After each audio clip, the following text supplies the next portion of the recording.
And record. Check. I'd like to see that thumbnail. I don't think that was good. Okay. I don't know why I get that voice. Okay, here we go. Like it changes to my news reporter voice. Hello, everybody. Welcome to the news. Oh, you're funny. Okay, let's see. How come it's not showing up? Oh, there it is. Great. Put the volume down here. Okay. Okay, hi. Ready? Ready. Okay, good evening, friends. My name is Karen from Quantum Healing with Tena Karen. Today I'm here again with my beautiful co-host Tina. Hello, everyone. Yeah, a record back to back. I know. YouTube videos.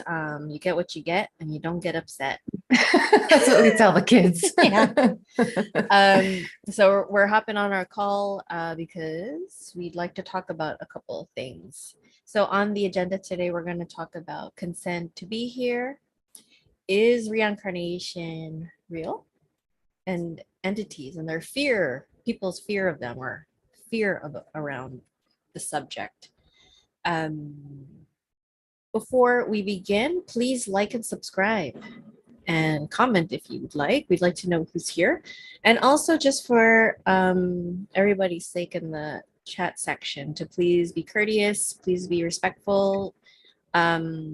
We appreciate people's comments, but like we want to keep an openness and a safety for those that are curious about wanting to be here and wanting to feel safe enough to write their comments. So if you don't agree with what they have to say, it's like just you don't have to say anything. Or if you want to say something, be respectful, because we're all here on our different journeys and it's not always going to look the same. We all learned in different ways. I mean, we used to be part of the Love and Light crew, and it is what it is. Right. So, And we also, we don't want to dissuade those people from listening either, with a really strong in your face kind of energy. Yeah.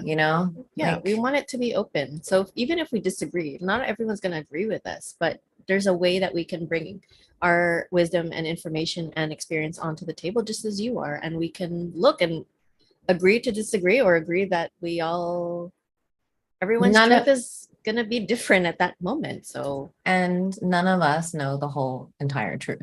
We fucking don't. No. So it's difficult to speak in absolutes, like right. And attachment. I think it's easy like to attach to something. Like that's what we're looking for, because we want the absolute. We want to know for sure. I want to know for sure. If I knew the secret, I would share it with you and how to get out of here. If you really wanted to get out of here, I would definitely share it with you. But we don't know. We're just hoping that what we're doing is enough. That's it. Yeah. And there's always the possibility. And I think it's important for us to question too.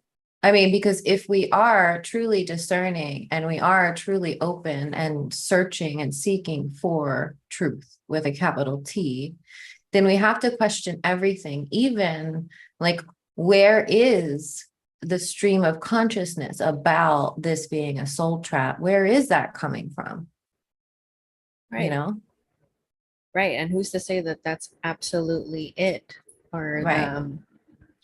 Because from what we've seen in our experience through working with clients in our sessions, this information it's not coming from us. It's coming from all of you who have worked with us. And we are gathering that research to share with others, to hope to broaden our understanding and our consciousness, to level up, and to make to make a more complete picture. But that said, I mean, our clients are a reflection of us and what we've been through too. Yeah. So they're like an extension. It's like adding more pieces to the puzzle and trying to make a more complete picture, right? And I want to apologize briefly for my lack of filter lately, because I don't I'm have apologizing for that. I don't have any tolerance anymore for predators. Yeah, you're getting old. You know, when you're Yeah, getting old, you're just like, fuck that. I have no time for that. right. So, for example, like on the post I put up in the community page about Simon Parks and the expose that was done on him, it's a 3-part series. And if you watch that, you will understand, it will add to your understanding of how these predators work. And isn't what we're doing here to make the unconscious conscious, to shine a light on the darkness, to bring it out into the light so that we can understand, number one, how we've been manipulated, not just on a personal level, but as a collective, and how this manipulation keeps cycling and cycling and cycling because it is operating in the darkness. The whole point of what you and I do is to bring those things to the surface in every possible way so that we can have a more complete picture and understanding. Because when you have a pure heart, like most of us here do, it's so difficult for us to understand how the predator operates, because our brains and hearts don't function that way. So it's something that we need to deeply study, right? Like that's what our whole journey has been about, studying the darkness so that we can bring ourselves out from underneath of it. Definitely. And like, this isn't something that we chose, it chose us. Yeah, I did not choose that. If you all knew me before I got into this work, there's no way I would have said that I was gonna be like going into the double dungeon. No. No, not at all. You No. couldn't even watch scary movies. I can't watch Chucky. Like Yeah. So, you know, I used to not talk about like specific people or bring up specific names, but when you see that things are happening, it's like lightning outside right now. here The too. things really that things are happening like so blatantly, and you see people falling for it over and over and over again. It's so hard not to talk about those things and try to help people understand how the predators work, the narcissists work, the entities work, because they're all operating under the same kind of consciousness, Mm-hmm. the victimizer consciousness, right? And so we're the victims trying to heal from that victimizer consciousness. And in order to do that, we need to understand on a deep level how they operate so that we can protect ourselves ultimately. So that's why I've been more vocal lately about those kinds of things. It's not a witch hunt. It's not about retaliation. It's about understanding. Mm-hmm. It's Well, I'm about proud of you for speaking up because I know that's like a hard thing for you. And layer by layer, like you're removing all of those like filters. yeah, the filters, and it's great. I'm really happy that because sometimes I'm just like, fuck, you need to say it because you're so good at it by being neutral, by being, showing everything and whatever. Fuck them if they don't if they don't get it. Like fuck them. Yeah. So yeah, Well, yeah, I like that. and it's in the effort of coming into one authentic voice. Yeah, the one piper. The one pipe. One Yeah. pipe voice. I lost the chat again. Uh, It says, hold on. Oh shit, there it is. Okay, good. Oh, hi, Lana. Hi, Michael Lyon and Cindy, Seeking Truth 1984. It's good to have you here today. Good to see you guys. Thanks for hanging out with us. Love bombs for everyone. So anyway, I just kind of wanted to get that out of the way. And, in sharing about these things, like, for example, Simon Parks or Ishmael Perez, it's not about being malicious. It's about It's helping about calling it out for what it is. calling it out. I lost the chat too. Calling it out for what it is and helping the victims, helping us understand At the least the gaslighting, question. the manipulations, the predatory behavior of not just individuals, but groups and the world as its own entity, because ultimately that's what it is. It's a predator and we're the prey. And this is the kind of situation that we're in, and we're in it up until now because we haven't been able to understand it. Right. Totes. Yeah. So this is kind of the whole point of what we're doing here and trying to understand it and put the pieces together so that we stop falling for it. We stop Definitely. falling for the wolf in sheep's clothing. Correct. So, I guess that leads us into another thing, and that which we didn't really touch on in our video yesterday, and that's the fear of entities. The reason why people get fearful around things such as the soul trap and the existence of demons or devils or entities, dark force entities, whatever you want to call them, is because of the lack of understanding. Mm-hmm. And they just put the wall up right away and bury their head in the sand because it's too fearful. It sparks too much fear within them to actually look at these things. And they have a misunderstanding. Like I was kind of alluding to yesterday, was saying like they think it's going to look like, The Exorcist, like the movie, and it doesn't always look like this. Most people are walking around with attachments and they have no idea that they've been carrying since childhood.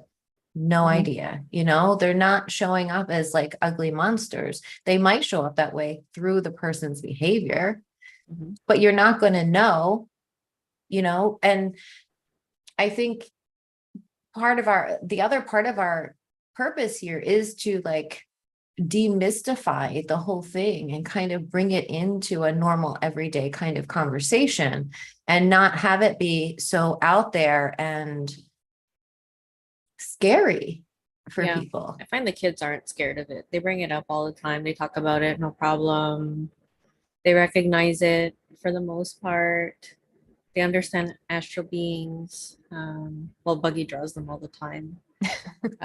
Just a side note, for those who are following the series of our videos, I feel like I've made really good progress in terms of the healing of the CPTSD and continuing to work through that and reparenting myself. And I feel like my relationship with my son has gotten a lot better. And I think Tina witnessed that too. The energy is less, I guess, how it used to be, like where it was aggressive, I guess. Less triggering, I think. Yeah. I mean, there's some things, but it's just to keep them in line, but it's not to the point where it's massive control. I recognize already right away the inner triggers, and I feel like it's a lot more harmonious. There's still a lot of work to do, but still really happy with the progress I've made.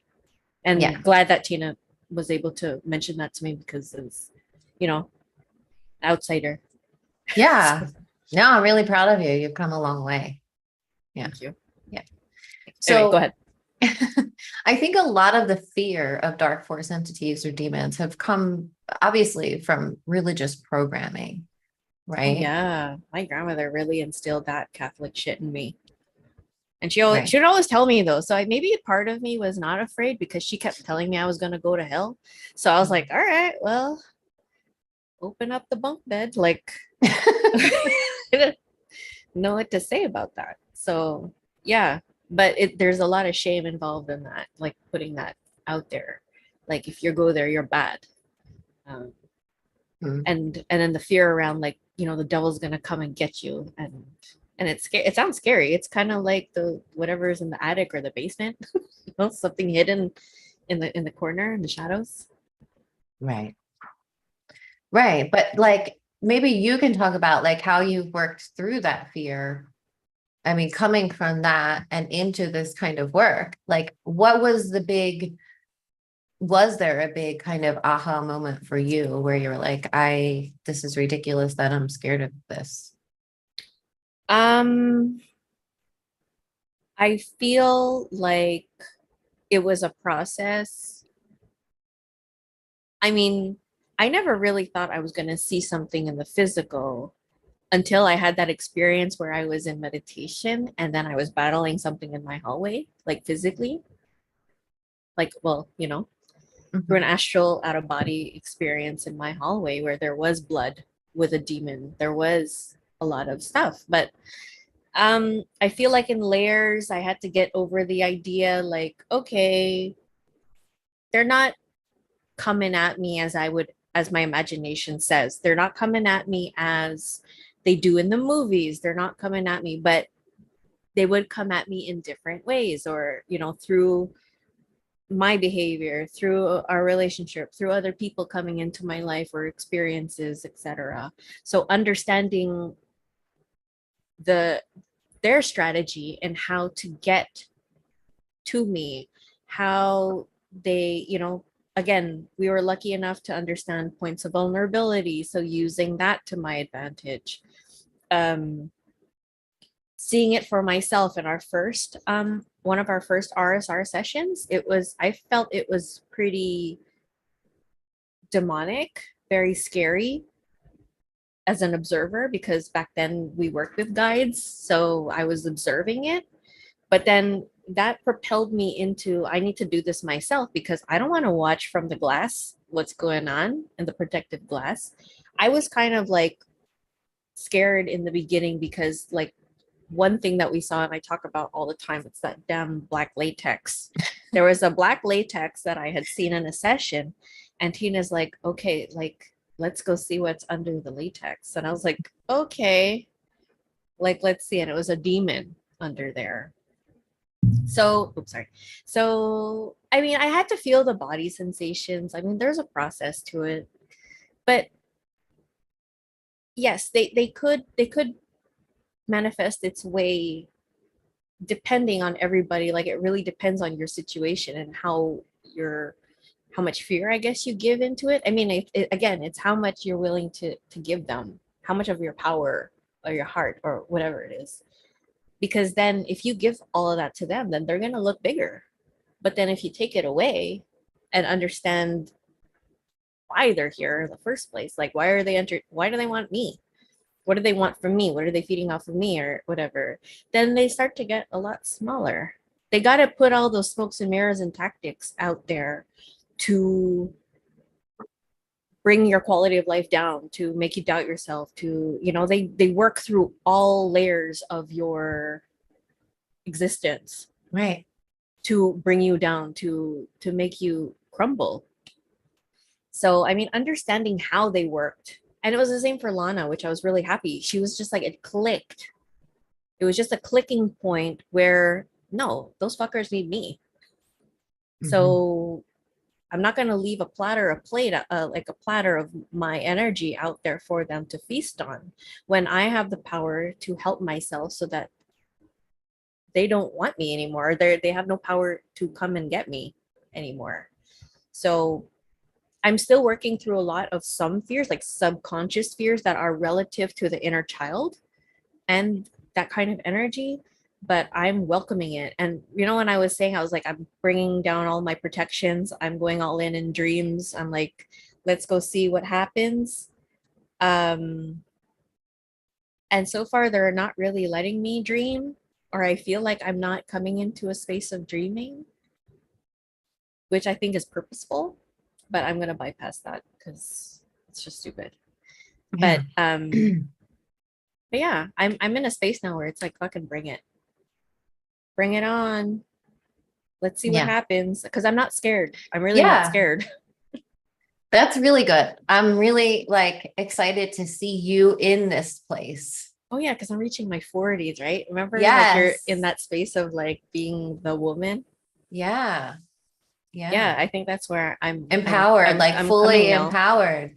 I Yeah. remember like having a vision of you.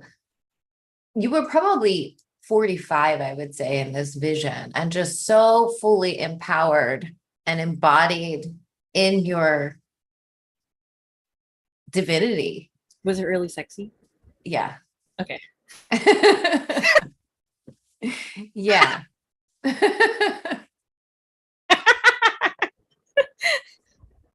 Goals. Oh, you're frozen. You're Yeah. frozen for a second. Oh, Um, weird. yeah. And so I knew you were eventually going to get to that place. I never worried that you're not going to get there because you're constantly evolving and you evolve so quickly.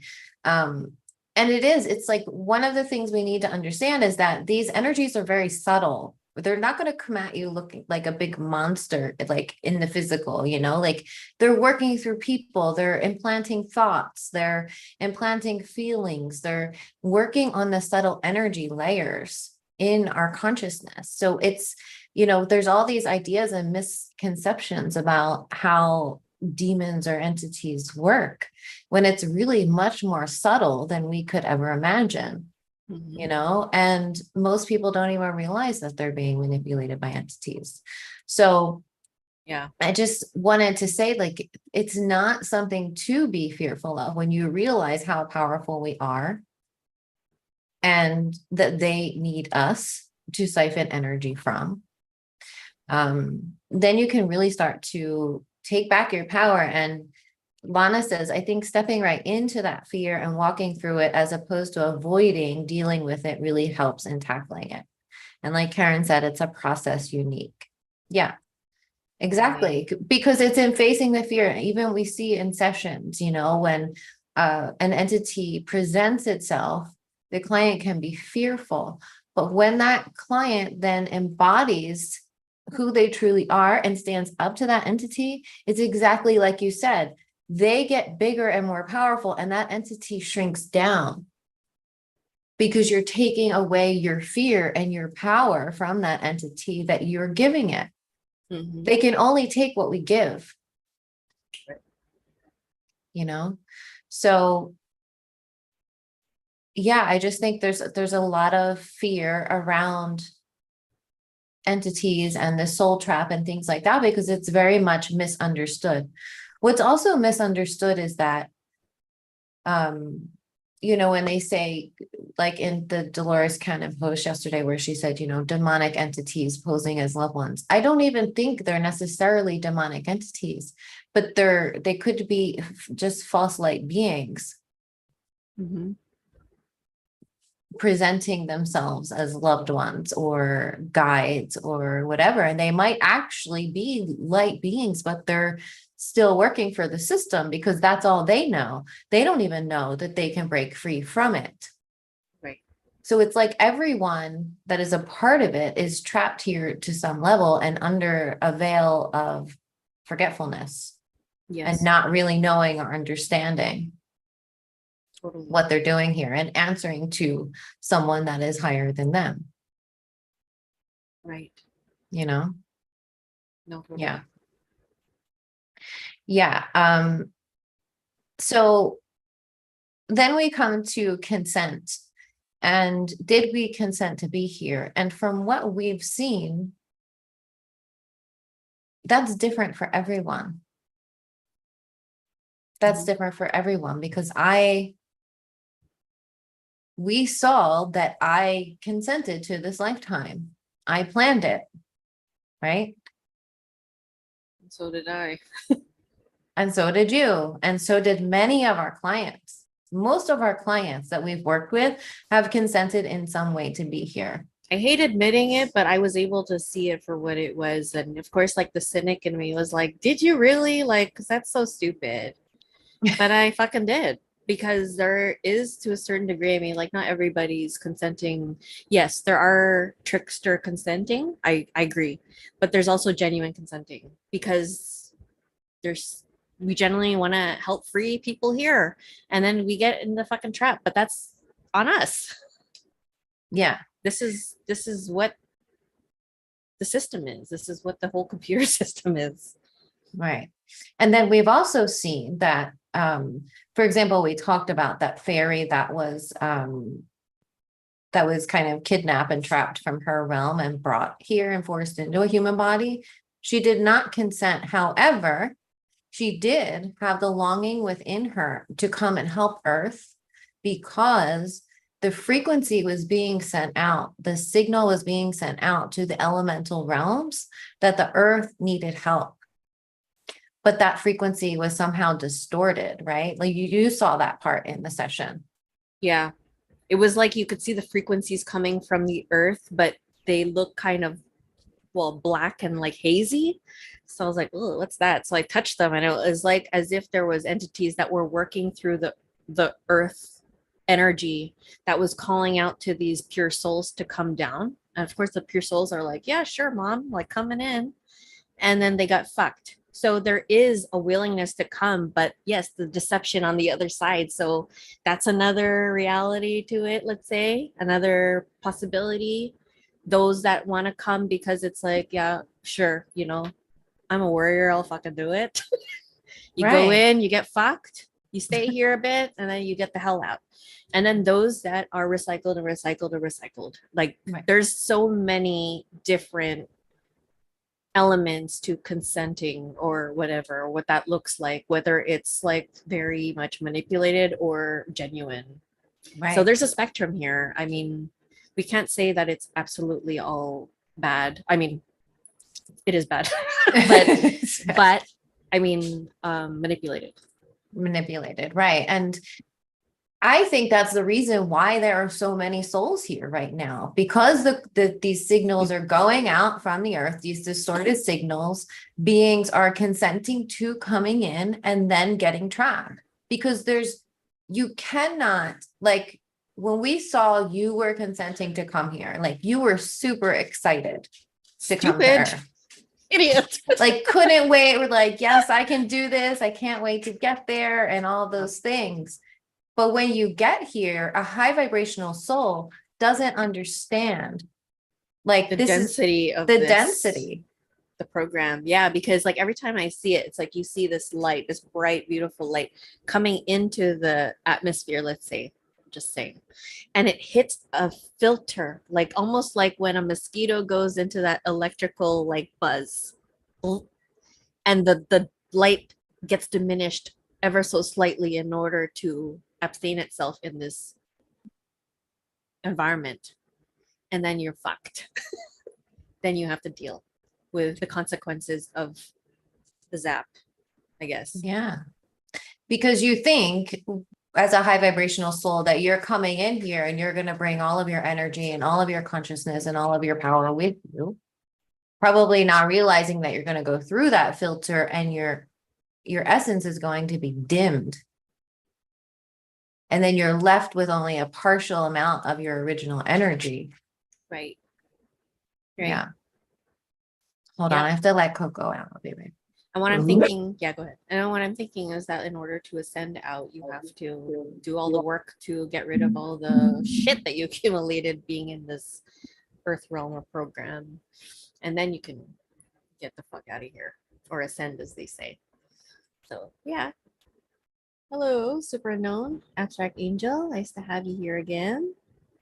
Earthman Comet. Hello. Welcome.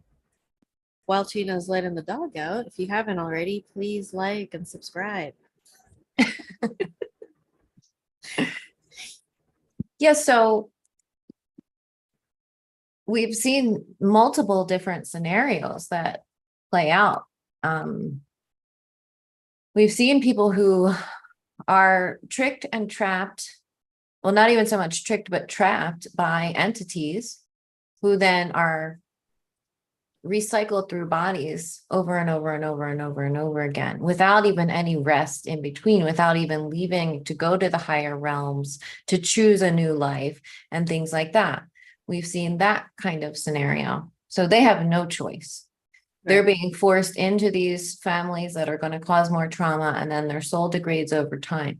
We have one person who is such a warrior and is digging herself piece by piece out of a mess like that. Mm-hmm. Then we have something like we saw in the recent session where the call went out, this distorted frequency went out to these fairy realms. This pure soul feels deeply in her heart that she wants to help. Then we saw that somehow that realm was invaded by archonic like entities, right? And how they do that is through remote viewing. They will send their remote viewers in to like check out what's going on because they can't touch a high vibrational realm like that. And then they will use those remote viewers to start attacking them energetically in the astral. And then those attacks will bring down their vibration so that eventually they can go in with the physical invasion of that realm. Right. Yeah. So we've seen multiple different ways this happens. And then we've seen souls like Karen, who was like, yeah, like couldn't wait to get here. Consented totally. And then we've seen like for myself, who I've been on earth for a really long time. And we saw that I planned out my life. And these entities, these guides told me that if I chose these specific challenges, that I would accelerate my ascension or accelerate my soul's journey. And to be honest, all of that turned out to be true because I want to be here today in this position talking about these things hadn't I been through the intense amount of suffering that I've gone through in this realm. Yeah, you could wake up from the suffering and then realize like I don't need to learn anymore from this. Right. The end. Right. And that's where I'm at now. And I feel like even in another session with a disabled being, child, well, mentally a child. She said that she was not trapped at all, that she chose this willingly and that she would do it again. And she did do it again. And chose it as a handicap. Yeah. It boggles my mind, but some people are just, they're good. They're resilient. They're fine. They're content. Right.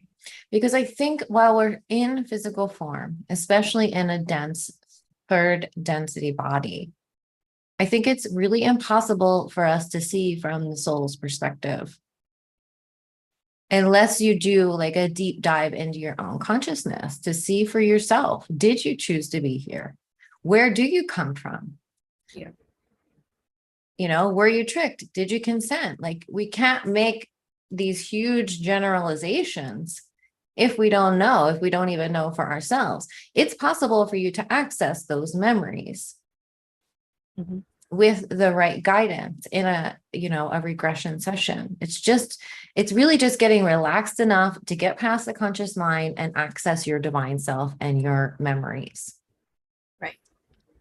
Yeah. I was really disappointed because I had a dream that Tina and I were in paradise somewhere.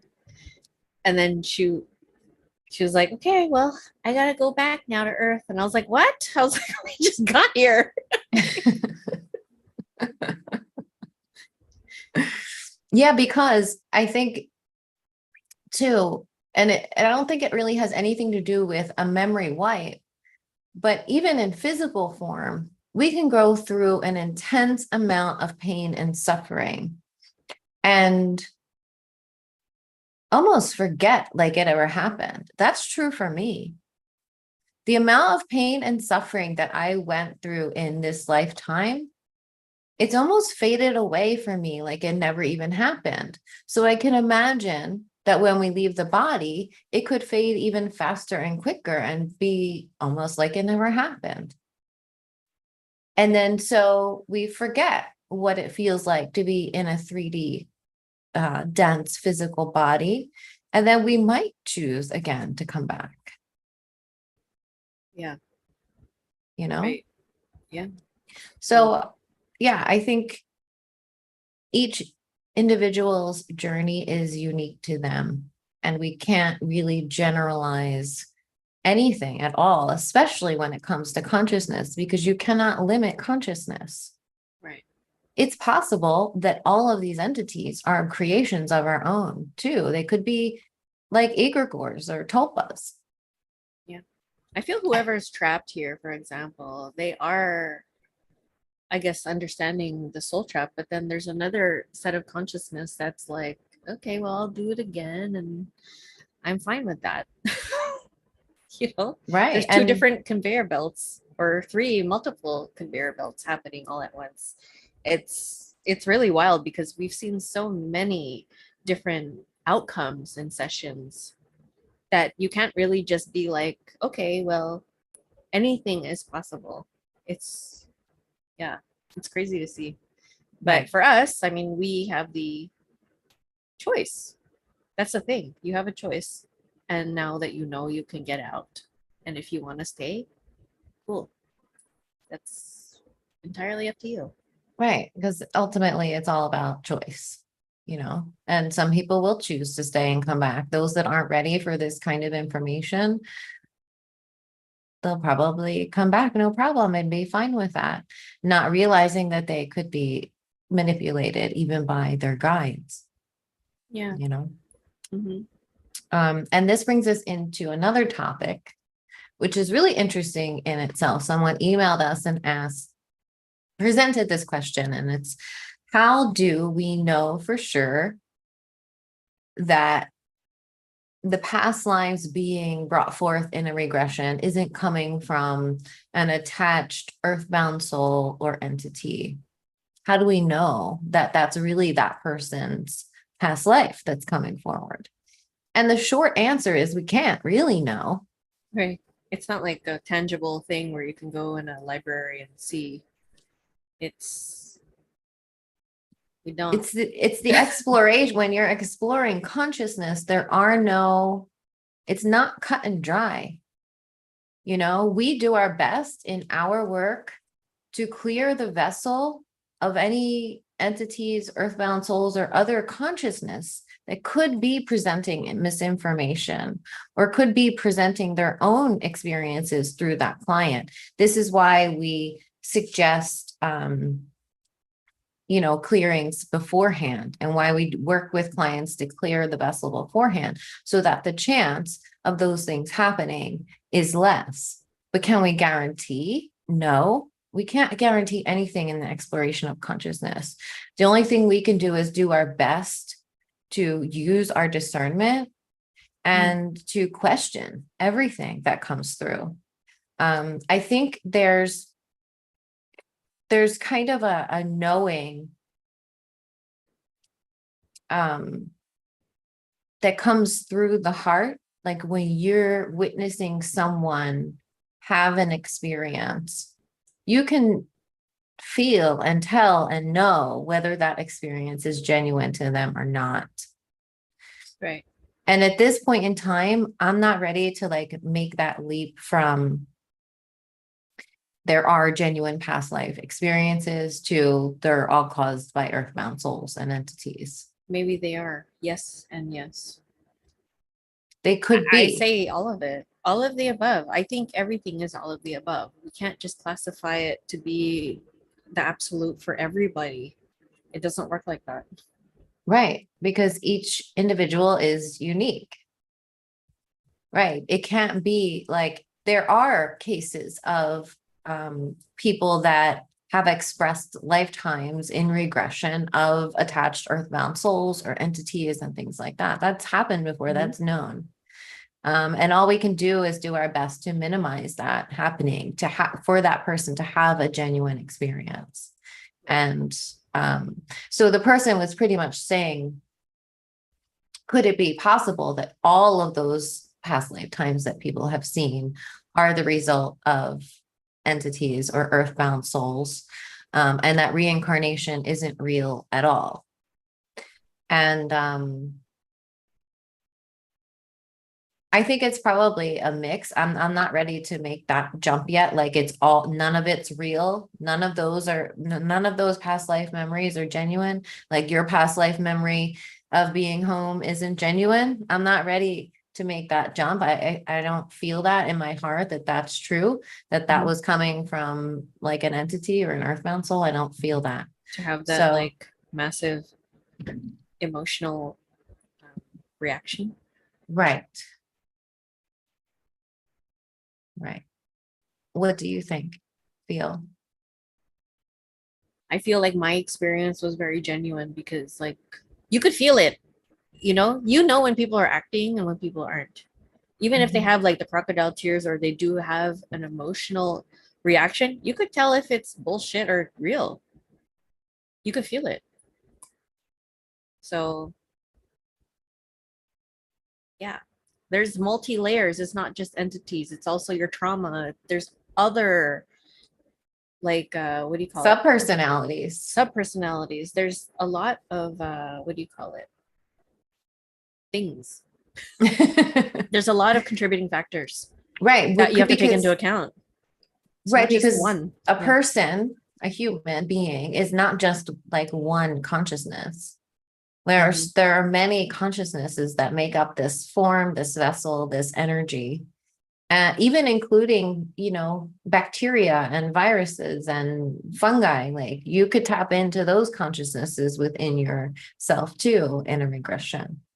So, and there's the conscious mind, the subconscious mind, the soul, the spirit, like all of these different parts of ourselves, the past life aspects of ourselves, child aspects of ourselves, and all the dissociated subpersonalities that have been created through trauma. So, Yeah. And other yeah. aspects of the self that are bleeding into this life. So there's Mhm. so many factors. Yeah. I'm going to take a look at the comments.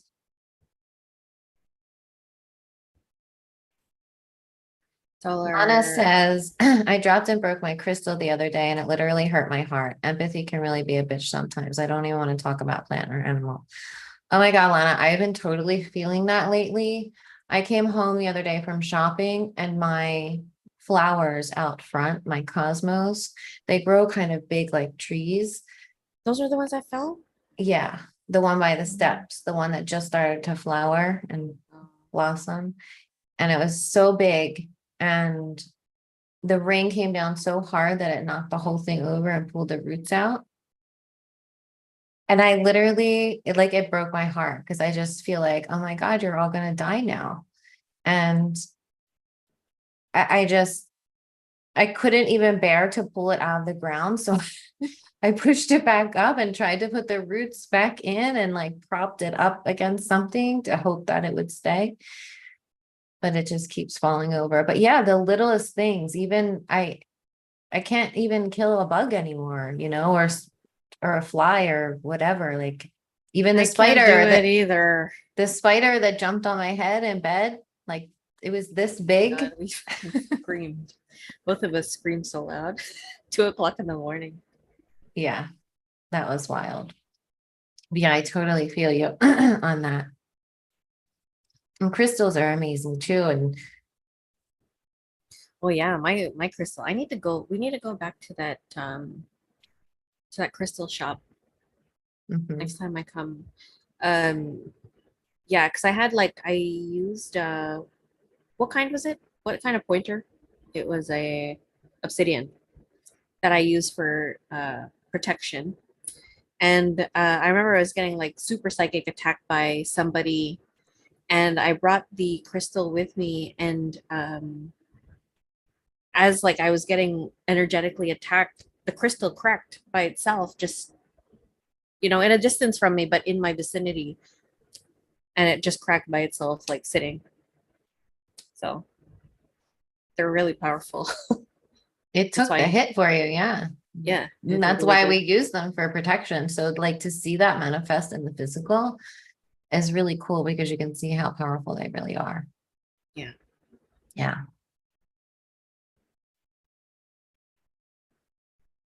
How are entities being trapped and forced into reincarnation? Can't they just free themselves?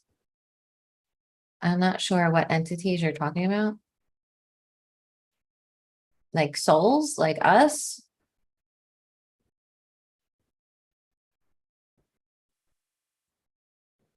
What else is on our subject list?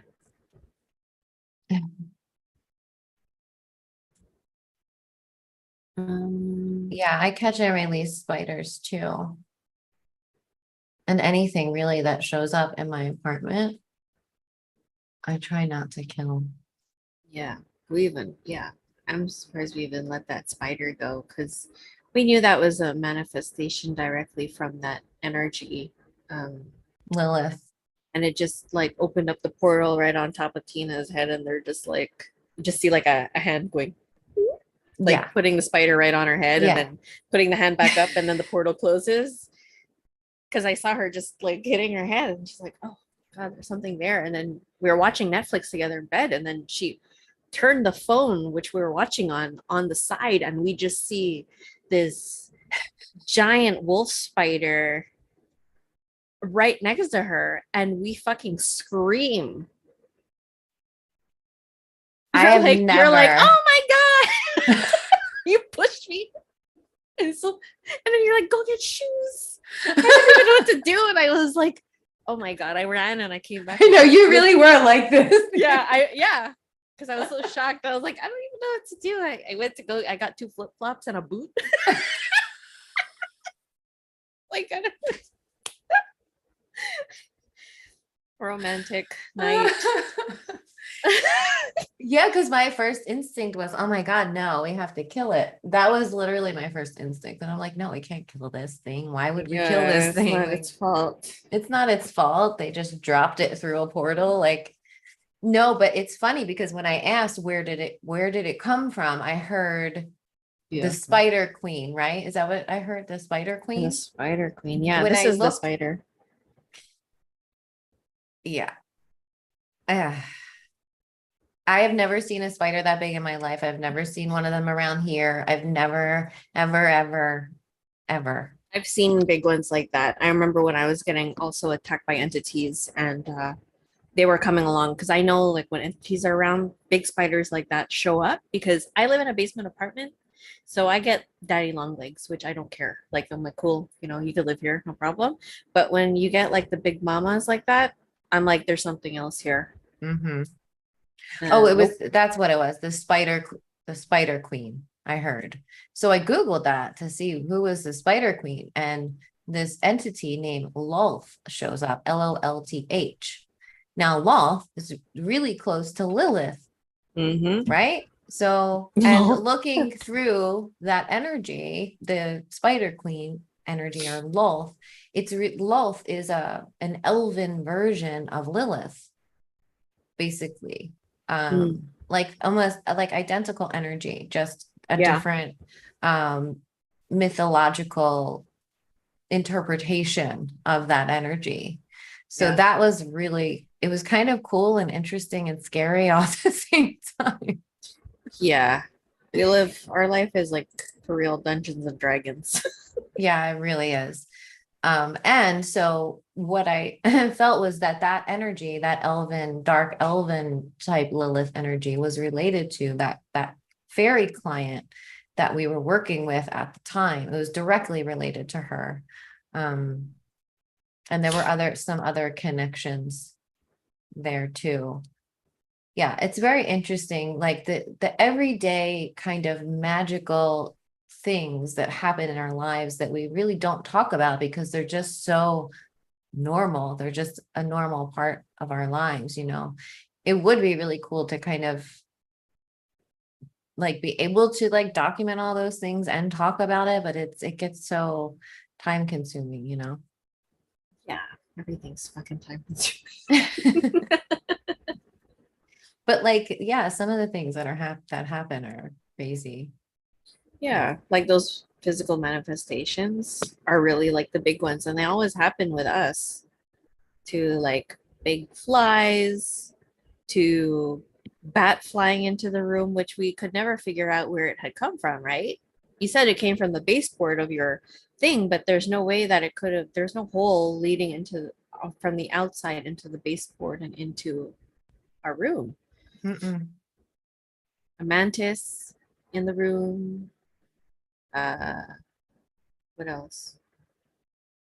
That spider. I mean, Yeah, so far this huge praying mantis, this big, a bat, a big ass spider, the fly, a big fly. the fly was, yeah. I mean, that was pretty coincidental too. In that was my BQH session, and Tina said that there was a fat fly that was like flying around the the light.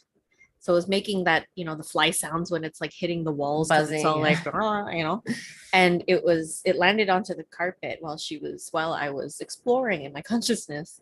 And I landed in 1986, and my sister, I went to the room, I was remote viewing like what was going on. I was a kid again, and my older sister was watching a movie. And at, as she's like, guiding me in my exploration, she's about to hit the fly, like gonna kill it. And she's like, "What's your sister watching?" And I said, "The Fly." So she was like, "Oh my God, I didn't kill it." So That yeah, was those are really wild. cool. Yeah. Some of our first BQH sessions were so cool. Like that one, I'll never forget that. I'll never forget that. Was that the one where the fire started too, or is that a different one? Yeah, I forgot about that. There was a fire that started in that session. I was exploring again my house in 1986, and I didn't even know that we lost connection because her phone overheated, so she threw it in In the the freezer freezer. while I was exploring. Like, Yeah, and why did it overheat? Because, okay, so this is the whole fly story. So I'm in my bedroom. Karen's on, oh, someone just brought up um, David Bowie. Sorry. oh, we'll talk about that. Karen's on like Skype on the phone or something, and we're doing a session on the phone. This is like my second session ever. I think it was my first online session too, like first session like that. So at the beginning of the session, the fly comes in the room. It's flying around, buzzing so loud, bouncing against the walls. And I'm thinking, oh my God, she's going to hear this and it's going to interrupt her trance state, right? And it was really loud and annoying. And I'm like, oh my God, I'm going to have to kill this fly. So I stand up with my phone. I go to the closet. I grab the shoe. I ask her, what is your sister watching on the TV? Like I'm doing all this as I'm guiding her through the regression. And she says, The Fly. And I literally almost like died. Like, what? So it was like a physical manifestation of like what was happening in the session. So I didn't kill the fly. She says, It's my grandfather. Go get a cup. So I go get a cup. And the fly is literally, after it's banging around on the walls, sitting still on the carpet, not moving. Yeah, So it's I, probably just like, yeah, just like waiting for me to pick it up. So I pick it up, get it in the cup. I got the phone with me. I'm still talking to Karen. She has no idea really what I'm doing. I go to take it outside putting and on I fire. notice there's smoke coming up from the mulch around the porch where the shrubbery is. There's smoke rising and I smell it. And I'm like, oh my God, what's happening? And I look over. Meanwhile, I'm not telling her any of this. I'm just going along, walking her through her childhood home in 1986. And I'm like, oh my God, I'm going to have to run in and get water and put this fire out. So I'm literally running back and forth, getting So pitchers of water to put this fire out in the mulch as I'm talking to her and walking her through her childhood home. Meanwhile, she has no idea what I'm doing. The fire's not going out. I don't know how long it was there smoldering. It wouldn't go out. It was probably about 20 minutes. So by that time, the phone overheated because it was in my pocket the whole time and dropped dead just as we're about to remove entities. Right? We were in that by that time you were 16 and you were in your like 16-year-old bedroom. And we were about to, or we had just removed those entities, right? The army of entities. mm, that was, yeah, the same. Yeah. That was also just tying that back to like fear of entities and darkness. When I removed my own army of entities from myself and even had physical choking from the actual act of removing at least a big one that was around my neck, which was actually what do you call it? A squid, an octopus Oh. that was wrapped around my throat. Yeah. So anyway, go ahead. Yes. Oh, right. So you had removed that entity before the session, but in the session we saw where it had attached, right? Mm-hmm. Or the whole army that came in. And so after that army of entities came in, like you had like gotten really depressed and anxious and like in super like teenage angst kind of place, right? And like hated the world and all that kind of stuff. Yeah. Yeah. And then you removed, so my phone goes dead. I throw it in the freezer for it to cool down real quick. And at that point, I was regressing you back through the womb. But you, thank God, hadn't heard any of that. So you were still in your room when I called you back. Yeah, you're like, what are you doing? I'm like, I'm just looking around. Yeah. And I was so grateful for that because I was so nervous that that you would be in your mother's womb and I kind of just like left you and abandoned you there, right? That's okay. That's my childhood wound. Yeah. At that Right. time too. So it was like, it's normal. Right. Yeah. And so we went on from that exploration to speaking with, who were we speaking with? Was it your guide? I don't remember if it was did we talk? I don't remember because I mixed the two sessions up. The one where I went back to my hometown, my home star, or where we talked to, was it Zen, who ended up being my higher self? Yeah. Yeah. It might have been that. Or there was no, in that one, there was like a whole council of beings that were talking. Okay. And we didn't talk to my imaginary friend. no, but Oh, they we asked had about talked. that. No, that was in your first session. We asked about your imaginary friend, and your higher self said that that was a spirit that they had sent to you to keep you company when you would like hide out in the closet. Yeah. In what this like council of beings was saying, they were super funny, super animated. They were talking a lot about like It's Earth. probably my sub-personalities. No, I don't think so. They talked a lot about like events that were going on the Earth at the time. There were like fires and things like that. I really enjoyed talking to them a lot. And then I realized that I wasn't recording anymore, that I had forgotten to record. So it was just like a shit show of a session, but it was also one of the most memorable and the coolest. And if that fly hadn't been in my room and I hadn't taken it outside, there would have been a huge fire. And who knows what would have happened, So that fly really saved us. Oh my God, we laughed so hard thinking back of that. You're like, so tell me about the house. And it's like, like the waterfall. Oh, listening back. Oh, right. Because I did record the first part, but when I called you back, I forgot to press record again. Yeah. You can hear the waterfall in the back. And you didn't hear any of it, which was when I knew that you were like a true somnambulist and that we would probably be doing a lot of this work together.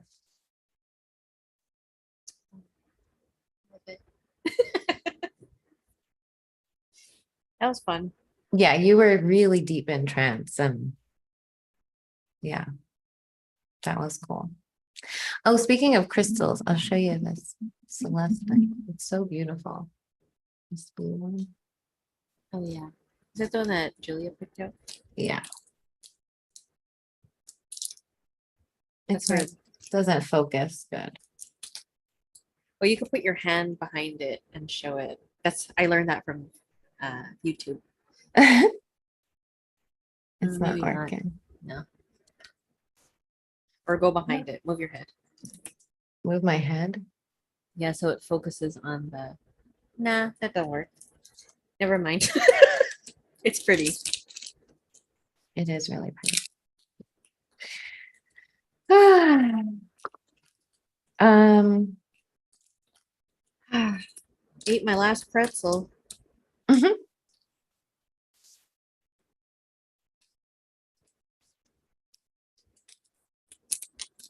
Michael Leon says, whenever I kill a fly, I say liberation.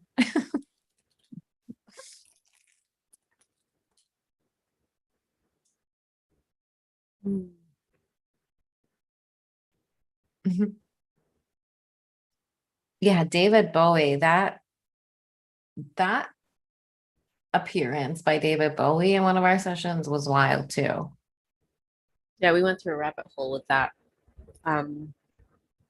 This is with a client that we've been working with now for a year and more. Has started a psychosis very, in his early adulthood, 18, 17, 18 years old. And we do clearings on him every week. We've done a lot of surrogate sessions for him, surrogate for his mom too, clearings on the family, and just trying to understand what is going on with him. He had, I feel like I'm grateful to him because we're able to explore this one consciousness on a regular basis. So we are seeing so many deep things. Like he's the one who I went to David Bowie's eye and was able to see like some stuff and like into a labyrinth of things. Right. So what we saw was like David Bowie appeared before you, right? Like that. How did you see him? David Bowie, I Mm-hmm. think he was just in front of me, no? Like I recognize his eye, or he had two different eye colors that I had no idea about. I don't know anything about David Bowie, but I think the labyrinth, that's how it all got tied in. I don't remember. Well, we watched the labyrinth after that session. David Bowie showed up first, out of nowhere. Yeah.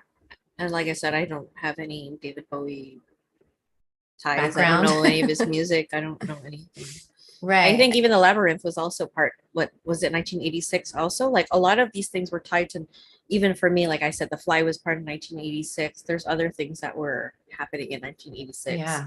Yeah. There's something about that year. Yeah. And what we also saw too in your sessions was that you were birth bumped. You were supposed to be born in 1977.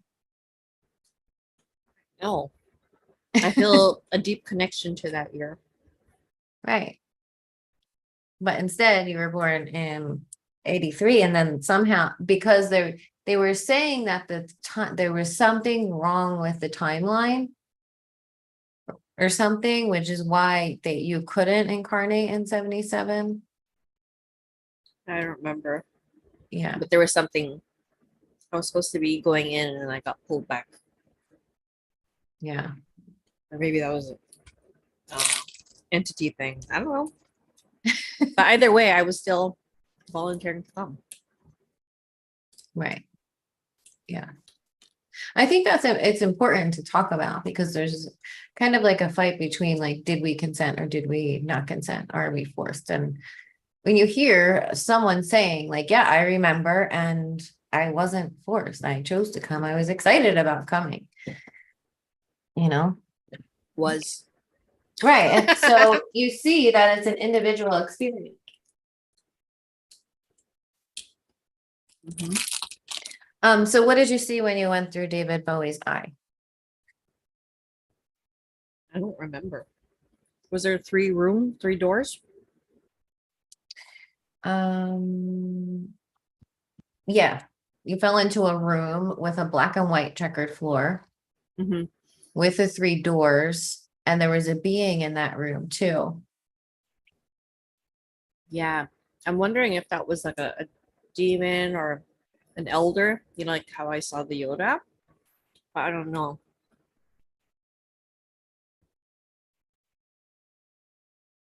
This client's consciousness and how he was used and manipulated by these entities is like sometimes I can't even wrap my head around it when I'm giving the information. Mhm. We had a whole period where it was so boring. He was just relaxing and whatever because he's been through a lot of trauma.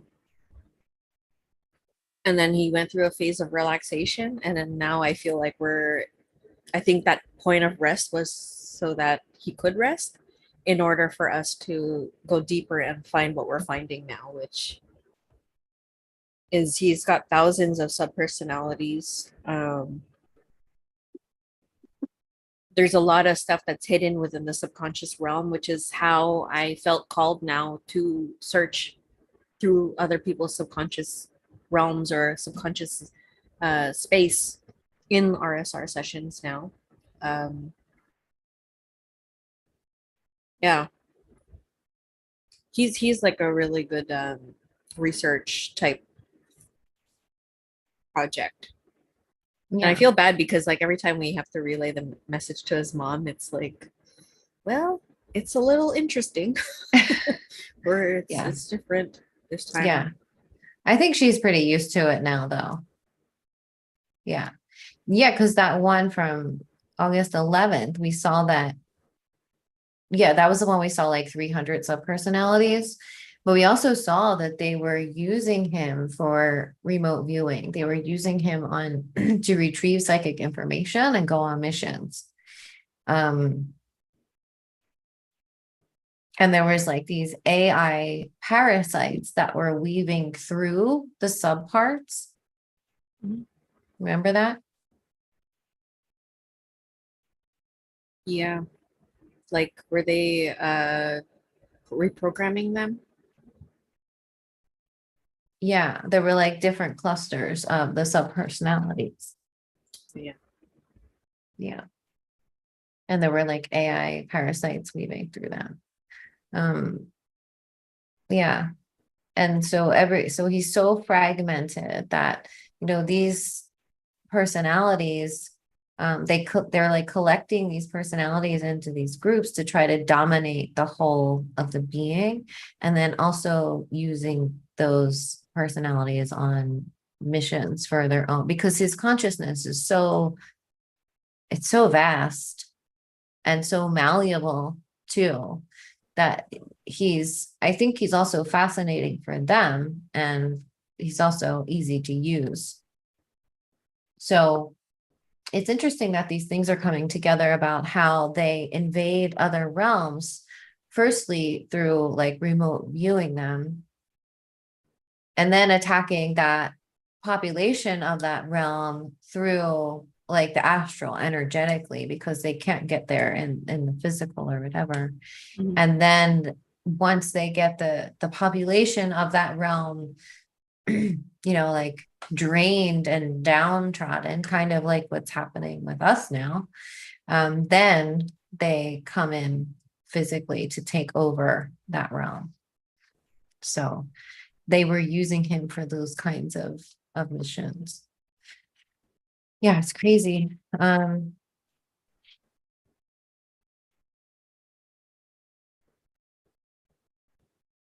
then there was something else from his sessions that I wanted to share.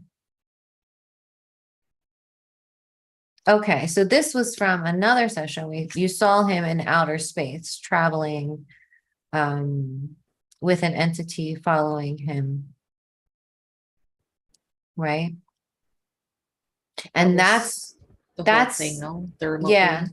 No, but we saw a little bit of that beforehand, and then it started to unravel in the next session. And we saw that there was a draconian at the top of this, and they were using a black crystal that helped them travel and create portals and birth dimensions and parallel timelines and things like that. It also helped them to be able to conjure demons. And you said this was part of the demiurge trying to balance out this realm to create more darkness. The more people that wake up and start embodying the light, the more that the demiurge has to bring in darkness to balance that out, right? Because if we remember from that testimony, that NDE testimony, it's on Wayne Bush's website about the guy who met with the demiurge and contracted with him to come into Earth, that he has to keep the balance of 2/3 light and 1/3 darkness. And that's like his whole thing, the whole balancing act that he's trying to keep and keep going here. So when the more people that wake up, I think this is why we're seeing this surge of darkness now, or maybe we're just seeing that it's bubbling to the surface because people are waking up and embodying more of their light. And so because that's happening, he has to counteract that with more darkness. Mm-hmm. So that's what was kind of coming through in this session, because they, the service to self polarized beings are fearful themselves of being eradicated. Yeah. Yeah.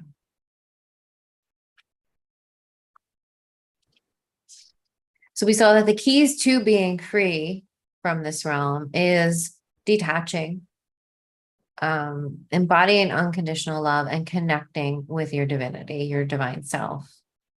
And it's an individual consciousness journey, but it does weave through the collective,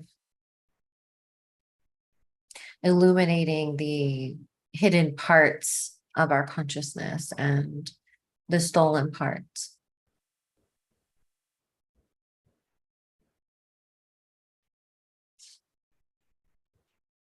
Yeah.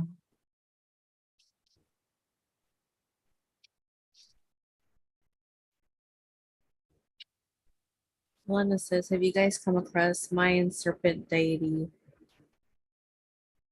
Kukulkan? That name came through in my dream. I literally woke up saying it out loud. Can't say that I have ever heard of that. I've never heard of it. Let's see what it looks like. Kukulkan. Serpent. We just saw a snake entity in a session today. Yeah. That shape shifted. Had different eyes, red, yellow, and black.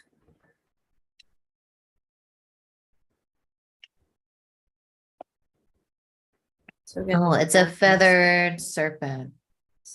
Oh yeah, I've heard it by a different name, that Quetzalcoatl. I've heard that name before.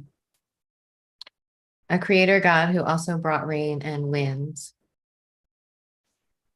That's interesting because like this whole session, it's been raining and windy outside.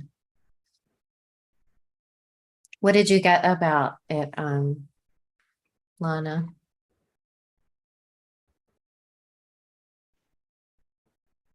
Huh. 70-30. Well, from what the testimony from the person that met with the demiurge on the way back down, he was saying that it's the way he perceived it was that it's 2/3 light and 1/3 evil. I mean, because if you look maybe around, it goes back and forth like that, it maybe right. There's a swaying. But on the surface, like you look around and the earth looks beautiful. It's really kind of under wraps, like what's going on here. Like we talk about it being covert and manipulative and things like that. Like everything that's evil or dark, it goes on in the darkness, kind of underground. Yeah. Yeah.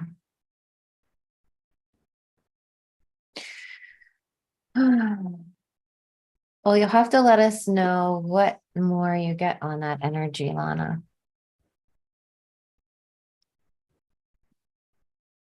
Hi, Lisa. Lisa. An encore performance. Yeah. I know, we surprise people sometimes. We either like come back to back or we disappear for like a month. Let me just see. Is there anything else you want to talk about? Not particularly, no. Unless you Okay. have another subject you want to talk about. No, I don't think so. I We think cover just, everything. I think, yeah. And I think to close, I just want to say, like, when we're fully empowered, fully embodying our divine power through the heart space and um, feeling sovereign in ourselves, like there's nothing to fear. There's nothing to fear, not even the soul trap. They want you to be in fear. That's what they're feeding from. So the less you can be in fear, and, the fear doesn't really go away. Like you have to face it head on. Like Lana was saying, you have to face it head on. And only then does it lose its power over you. So if you have fear about these kinds of things, then it's really important to face it and see how small they really are when you stand up to them. Be tiny. Yeah. Every time we have a client face off with an entity, it literally shrinks So to easy. teeny tiny. Yeah. Like when Beetlejuice's head gets really small. Exactly. Yeah, totally. Yeah, they're asking, is Lilith a lesbian? I don't know. Is Lilith a lesbian? I have no idea. I don't know. Alrighty. Yes. So thank you, everyone. It's a school night for me. Kids go back to school tomorrow morning. Yay. Yeah, I'm excited. I'm supposed to go back again to the States sometime early September, and it'll be like my first trip by myself since I went there for like a couple days in April for my birthday. Yeah, we have Pearl Jam concert to go to. Yeah. Oh, by the way, somebody was saying that they went to a concert there recently, and you remember how I told you I only really wanted to go because the space is really open and like you can stand in the back and there's a lot of space. He said it was so packed that they put in like stores and stands all the way across the back. So now there's not that space where you can just go and get like air and get away from people. And he said it was like they packed the place to where like everybody was packed in all across the lawn. Are you So fucking kidding me? No, babe, you're kidding, right? So could we listen from the parking lot? yeah, we can. We might have No, to. you can hear it from down, like, because to get up on the lawn, you have to walk up these stairs and the lawn goes across. But if you just kind of like hang down at the bottom there, you can still hear. Yeah. I'm gonna put it out there. They're gonna play State of Love and Trust. And then we can go home. Yeah. They'll be like, we'll just do the concert in our car going home, like we did last time when we went on a date. We just went down the street, like listening to Pearl Jam real loud. Went to the, what's it called? The parking lot of the police station and peed on the floor over there. We did not be in the police station. Yeah, we did. No, we didn't.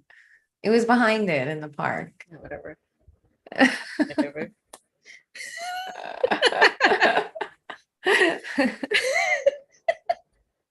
They were just like regular gals.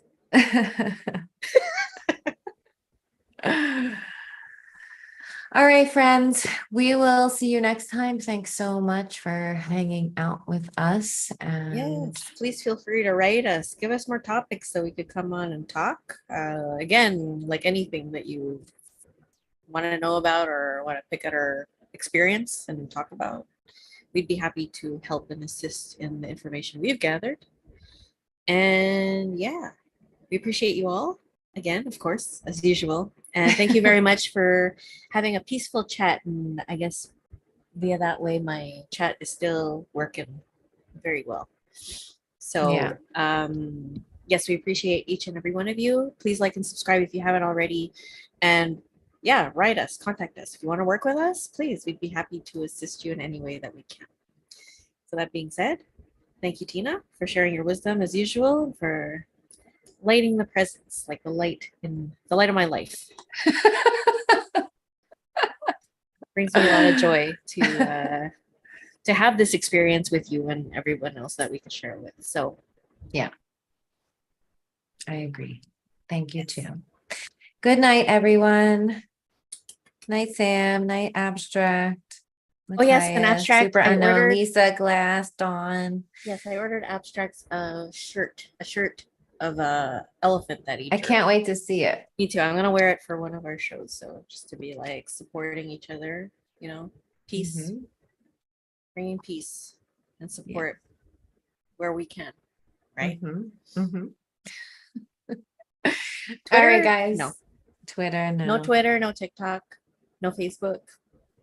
We're just YouTube, and I'm only on Instagram and email. So those are our means of communication. All right. Take care, everybody. Love you all. See you on the next episode. Bye. Bye. Peace.